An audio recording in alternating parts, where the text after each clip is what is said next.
Hello दोस्तों, मैं सुनीता शर्मा स्वागत करती हूँ एक बार फिर आप सभी का ज़िंदगी का सफ़र पोएट्री में। आज आपके लिए लेकर आई हूँ एक नई कहानी और मैं चाहती हूँ कि आप इस कहानी को सुने, समझें और इसका अनुसरण करें। हम में से कई लोग इस बात की शिकायत करते हैं कि हमसे कोई प्रेम नहीं करता, हमारे जीवन में प्रेम की कमी है। तो इस कहानी से हम आज ये जानेंगे कि सच में, वाकई में प्रेम है क्या। तो हुआ कुछ यूँ कि विशाखा के बच्चे का जन्मदिन था, सेकंड बर्थडे। सेकंड बर्थडे पे बच्चे कुछ ज़्यादा ही शरारती हो जाते हैं, है ना। यहाँ वहाँ भागना, दौड़ना, मस्ती करना। विशाखा 3 माले की एक बिल्डिंग में मुंबई में रहती थी। घर वालों ने सोचा कि जन्मदिन टेरेस पर किया जाए। विशाखा ने सारी जिम्मेदारी बड़े ज़ोर शोर से निभाई, क्योंकि उसका बच्चा ब्लू कलर पसंद करता था। तो विशाखा ने नीले चटकीले रंग के गुब्बारों से पूरी की पूरी टेरेस को सजा दिया, जो कि बहुत ही खूबसूरत लग रहा था। और बीच बीच में पीले रंग के चमकीले और गोल्डन कलर के रिबन्स भी लगाए, जो सुंदरता को और भी बढ़ा रहे थे। विशाखा ने हर एक चीज़ बड़ी ही सुचारू रूप से की। सब बहुत खुश थे। शाम का समय हुआ, डीजे बजने लगा, बहुत सारे बच्चे आए। पूरी सोसाइटी को इनवाइट किया गया था। एक लौते लाडले का जो बर्थडे था। केक कटने की बारी आई।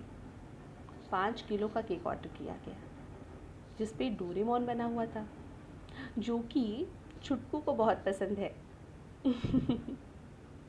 इतना कमोशन, इतने सारे बच्चे जो कि पूरे पूरे टेरेस पर डांस कर रहे हैं और एक कोने में सारी महिलाएं बैठ के गपिया रही हैं।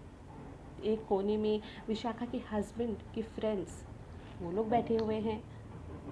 मतलब इतना कुछ एक साथ चल रहा था। और साथ में शुभांश, जो कि विशाखा का बेटा है, वो रोना बंद ही नहीं कर रहा था। उसे हर वो चीज़ चाहिए थी जो किसी भी बच्चे के पास है, जैसे कि नॉर्मली बच्चे करते हैं। जैसे तैसे सबको खाना खिला के बर्थडे खत्म हुआ। खाना काफ़ी बच गया। विशाखा ऊपर से खाना नीचे लेकर आई और किचन में खड़ी होकर सब कुछ अंदर रखने लगी।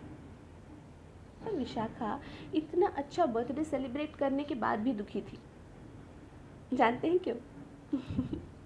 हंसेंगे आप सुनकर। उसे केक नहीं मिला खाने के लिए। 5 किलो का केक था, लेकिन उसके लिए एक भी पीस नहीं बचा। उसने केक चखा भी नहीं, जबकि विशाखा को केक बहुत ज़्यादा पसंद था। बस इसी बात से वो थोड़ी सी गुमसुम थी और अपना काम किए जा रही थी। तभी उसने देखा कि किचन में उसकी सास आई। उसकी सासू माँ ने विशाखा से कहा कि ये सारा खाना फ्रिज में रख दो, कल काम आ जाएगा, और ज़रूरत पड़ी तो हम आस पड़ोस में बांट देंगे। खाने को वेस्ट नहीं करना है। विशाखा ने हाँ में गर्दन हिलाई और अपने काम में लग गई। वो अपनी ही सोच में गुम थी, काफ़ी थक भी चुकी थी। तभी उसे महसूस हुआ कि उसके कंधे पर किसी ने हाथ रखा। विशाखा ने पलट कर देखा तो उसकी सासू माँ खड़ी थी। तो उसने कहा, क्या हुआ माँ, कुछ कहना बाकी रह गया, कुछ और भी करना है? उसकी सासू माँ ने उसके हाथ में एक कटोरी रख दी। कटोरी स्टील की प्लेट से ढकी हुई थी, तो विशाखा को दिखा नहीं कि उसमें क्या था। तो उसने पूछा कि ये क्या है? उसकी सासू माँ मुस्कुराई और कही, ये तुम्हारी मुस्कुराहट है। विशाखा ने प्लेट हटा कर देखा। जानते हो उसमें क्या था? केक का एक छोटा सा टुकड़ा। विशाखा की सासू माँ को पता था कि विशाखा को केक बहुत पसंद है और वो खा नहीं पाई इसलिए बहुत गुमसुम हो गई है। तो उन्होंने उसके लिए बचा के रखा। विशाखा हल्का सा मुस्कुराई और थोड़ी सी आंखें भीग गई। उसने ऊपर देखा तो उसकी सास किचन के गेट तक पहुंच गई थी। उसने पीछे से आवाज़ लगाई, माँ ये आपने कब बचाया? केक तो पूरा ख़त्म हो गया था ना। उसकी सासू माँ पलटी और कहा, बस तभी चुपके से चुरा लिया था जब मुझे लगा केक तो ख़त्म हो जाएगा और मेरी बिटिया ने तो खाया ही नहीं है। विशाखा कुछ बोल ही नहीं पाई, कुछ कह ही नहीं पाई,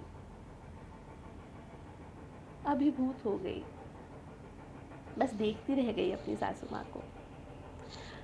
उनका ये छोटा सा जेस्चर, ये प्रेम नहीं तो क्या है? इसी को तो हम प्रेम कहते हैं ना। कहाँ खोजते रहते हैं हम प्रेम को? ईश्वर भी हमसे कहते हैं कि प्रेम कण कण में बसा है, जन जन में बसा है, हमारे अंदर बसा है, आपके अंदर बसा है। बस उसे देखने की, पहचानने की, महसूस करने की ज़रूरत है। दिन में ऐसी छोटी छोटी कितनी सारी बातें होती हैं जिससे हम हमारे अपनों को, हमारे दोस्तों को ये महसूस करवा सकते हैं कि हम उनसे कितना प्रेम करते हैं। जब हमें ये एहसास होता है कि कोई हमारी फ़िक्र करता है, कोई हमारी केयर करता है, जब हम किसी के दिल की बात सुन लेते हैं, बिना कुछ बोले बस सुन लेते हैं, समझ लेते हैं, जब किसी को प्यार से गले लगा लेते हैं, जब समझ लेते हैं कि सामने वाला किसी उलझन में उलझा हुआ है, तो उसे थोड़ा समय दे देते हैं संभलने के लिए।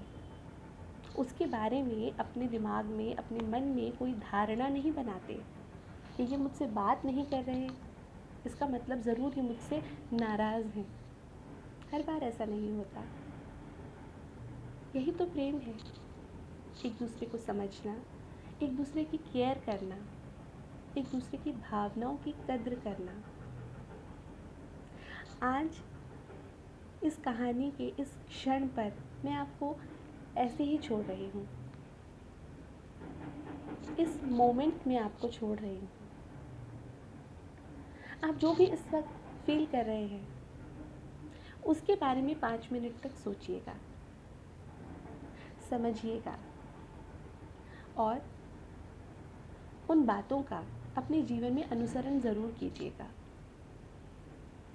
प्रेम खोजना बंद कर दीजिए, प्रेम स्वतः ही आपको मिल जाएगा। साथ सफ़र करेंगे।